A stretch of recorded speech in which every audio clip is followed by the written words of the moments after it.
Assalamualaikum warahmatullahi wabarakatuh. Ahlan wa sahlan teman-teman kelas 1A dan kelas 1B yang Faik cintai karena Allah ya. Ketemu lagi di pelajaran adab Islami di hari Selasa yang berbahagia ini ya. Dan teman-teman semua, kita ternyata masih berada di bab ketaatan, masih di pelajaran 9 tentang bab ketaatan.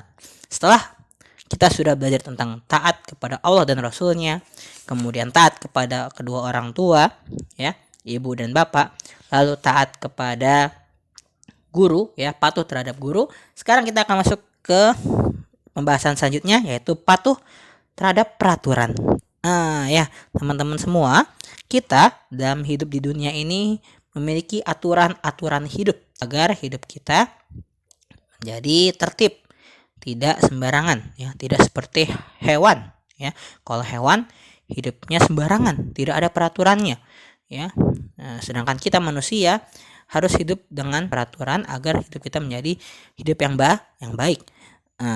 Peraturan ini, ya, ada di berbagai macam tempat. Bisa kalian lihat ya di buku kalian di halaman 60, kemudian halaman 61 juga ada peraturan di sekolah, ada peraturan di rumah, dan ada peraturan di kampung atau tempat tinggal atau lingkungan kalian, ya. Saya akan bahas satu-satu ya. Pertama dari lingkungan sekolah, ya, peraturan di sekolah. Nanti ketika kalian masuk ke sekolah, ya, kalian akan menemukan beberapa tata tertib, ya. Mulai tata tertib di kelas, ya, kalian harus rapi, harus memakai seragam, harus tenang di kelas ketika ada guru sedang menjelaskan, ya. Kalian harus mematuhi guru, ya. Lalu juga tetap menjaga kebersihan di sekolah.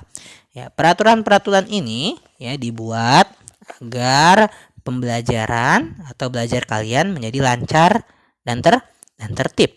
Ya, kalau kelasnya nggak ada peraturan, wah, kalian bisa lempar sana lempar sini, ya, bisa ribut-ributan di kelas, ya.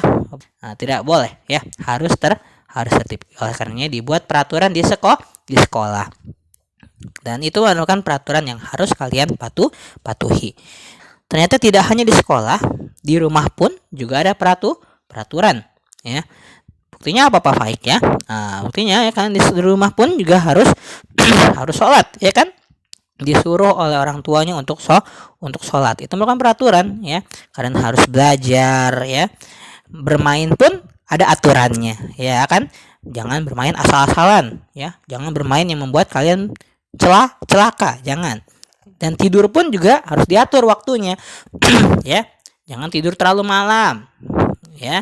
Apalagi Allah dan Rasulnya sudah menyuruh jangan kita tidur terlalu malam, jangan, ya. Lalu juga kita hendaknya di rumah menjaga barang-barang dan alat-alat yang ada di rumah kita, jangan dirusak, ya kan?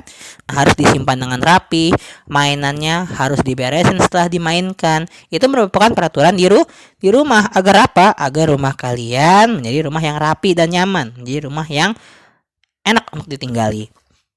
Kemudian selanjutnya ada peraturan di kampung atau di lingkungan sekitar kalian. Nah, ini juga merupakan peraturan yang sangat penting, ya, teman-teman semua. Di antaranya seperti, ya, menjaga kebersihan di lingkungan, tidak boleh buang sampah sembarangan, tidak boleh, ya, kita mengganggu tetangga kita, ya, mengganggu tetangga kita tidak boleh. Kemudian harus saling tolong menolong di lingkungan, ya. Jangan ada tetangganya yang sedang kesusahan, kita tidak bantu. Kemudian juga kalian harus mentaati rambu-rambu di jalanan, ya. Hati-hati saat menyeberang jalan, ya. Kemudian juga kalian harus bersikap sopan terhadap orang-orang di luar, ya. Bersikap baik, tidak boleh kita berbuat kejahatan di luar, tidak boleh, ya. Jangan sampai kita menjadi orang-orang yang jahat. Nauzubillah min dzalik, ya. Jadi itu adalah bentuk-bentuk peraturan di lingkungan agar, ya, kita sesama manusia, ya, dengan manusia yang lain hidup tenang, rukun dan bahagia. Oke. Barakallahu fiik, jazakallahu khair. Itu tadi pembahasan dari Pak Faik tentang peraturan, ya. Silakan kalian kerjakan latihannya di halaman 62 sampai 63. Lalu kalian kirimkan ya melalui WhatsApp, Google Classroom, atau Telegram Pak Faik ya. Pilih salah satunya aja ya, pilih salah satunya saja. Oke, sampai sini Pak Faik pamit. Assalamualaikum warahmatullahi wabarakatuh.